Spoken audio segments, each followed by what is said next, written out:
Good morning. Today's topic is therapeutic environment from Nursing Foundation.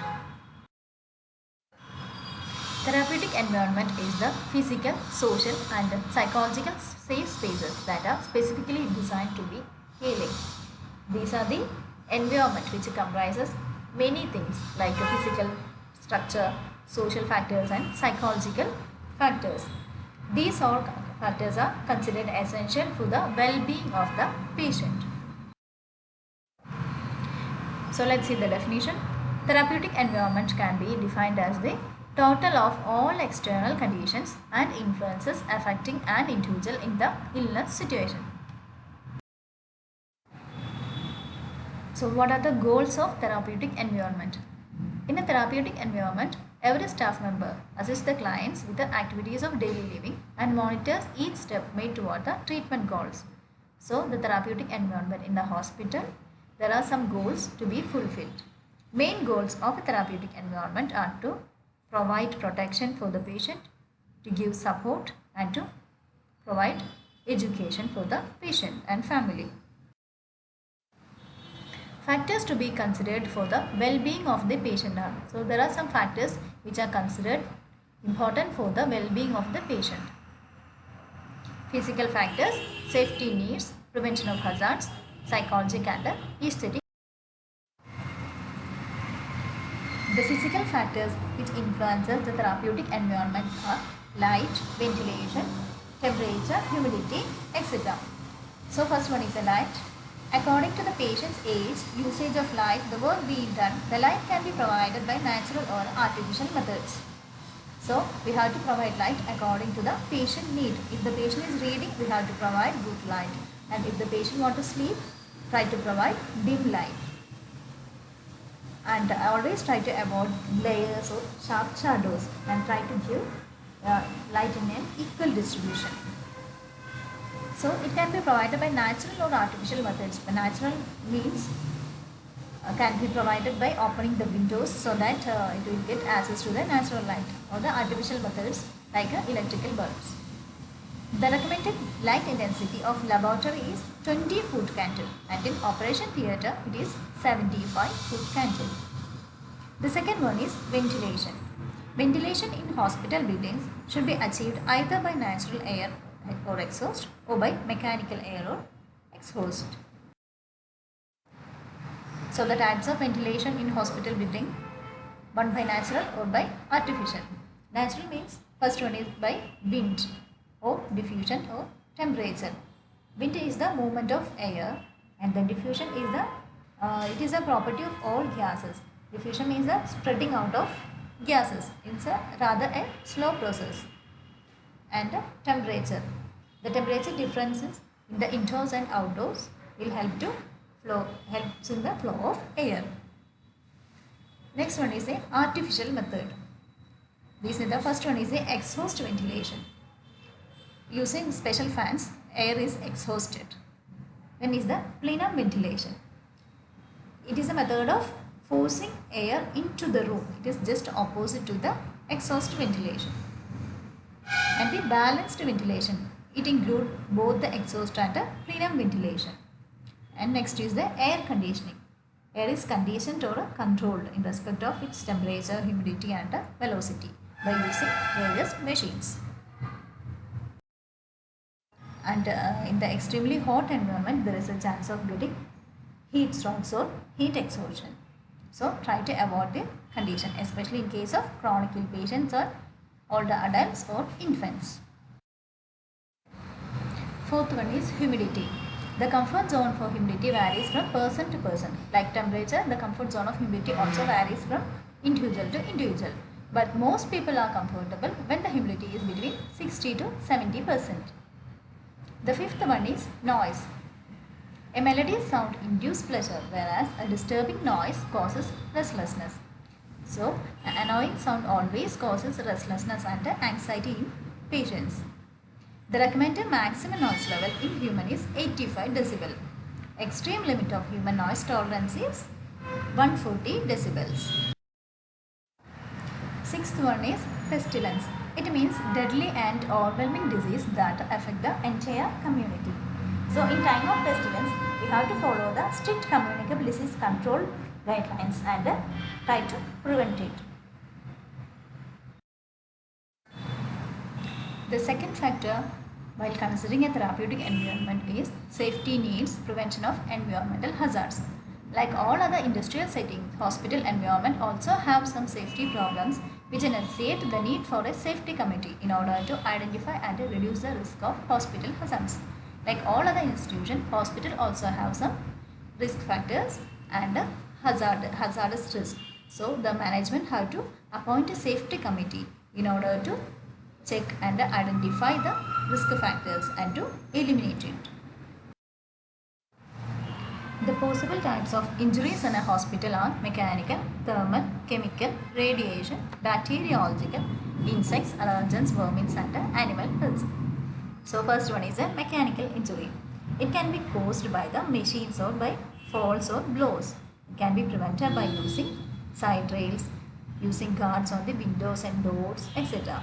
And providing anti-slip floor and keeping the floor dry also help to reduce the mechanical injury.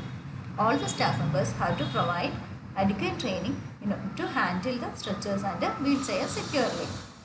Periodic checkup and maintenance of all the equipments will also reduce the risk of mechanical injury. Next one is the thermal injury. Thermal injury can be from direct fire or by electrical fire. Fire always causes burns and trauma, and in some cases it will cause the asphyxia also. Dry heat causes burns, whereas moist heat causes scalds like the hot water or steam. Normal causes of fire in a hospital are smoking, defective wiring or a medical gas explosion. So, in order to prevent the thermal injury, reporting and repairing of the defective equipment and wiring is very important. And the next one is chemical injury. Chemical injuries are resulting from the strong and poisonous chemicals which are used as a medicine in the hospital. So, in order to prevent the chemical injury, we have to keep the chemicals in separate cupboards and it should be labeled and it should be under strict supervision. Next one is the radiological injury. Radiation injury is normally caused by the overexposure to X-rays or infrared rays. So we have to assign the trained operators in the area like a scanning room where the X-rays and other rays are usually used. Always try to keep the caution board in order to prevent the radiation injury. Next one is bacteriological injury. Bacteria are present all over the hospital, so it will do harm to the patient as well as the staff. So, practicing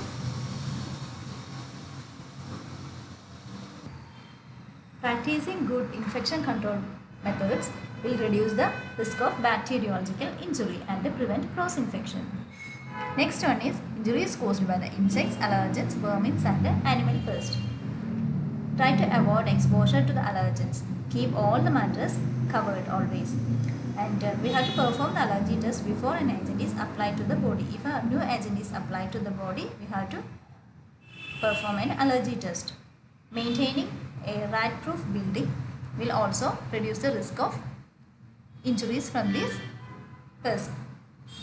Keep the mosquito away from the hospital, and effective use of insecticides and DDT will also help to reduce the risk of injuries from insects and allergens. Psychosocial and aesthetic factors of therapeutic environment. For a fast and better recovery, some psychological and aesthetic factors also need to be considered. These are the avoidance of disgusting sight.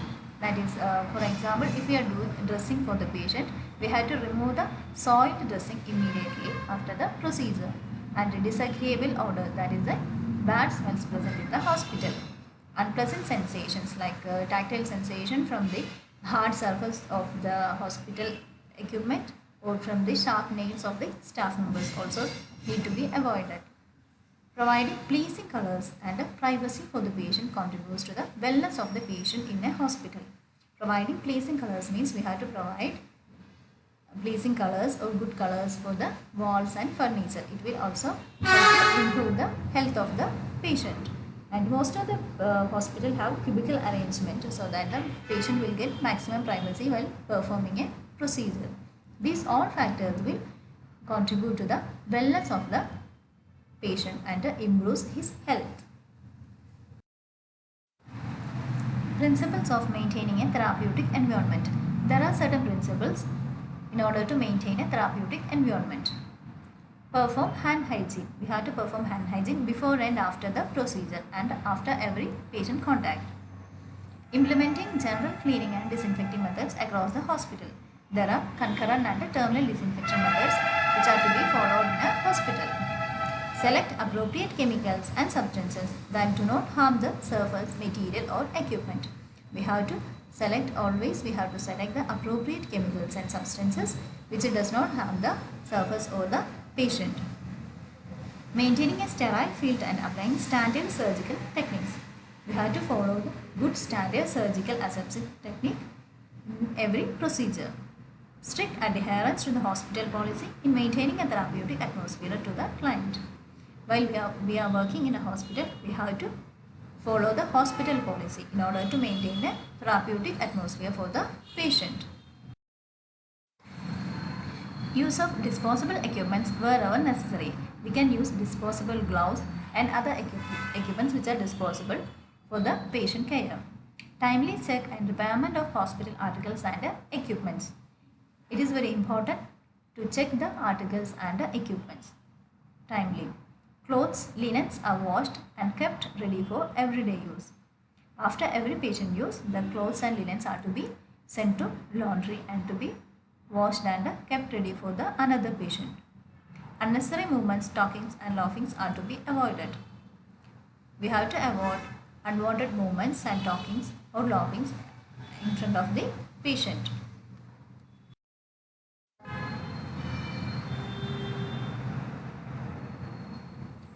So let's conclude the topic.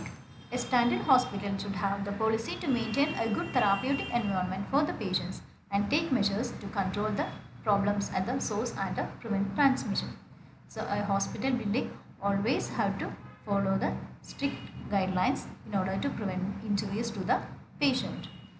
Good infrastructure, legislation and public education plays a very important role in protecting healthcare personnel and patients. Hospitals have to be in good infrastructure and they have to follow the legislation and public education and provide public education in order to avoid patient injury. And these all things are very important in protecting the healthcare personnel and the patients.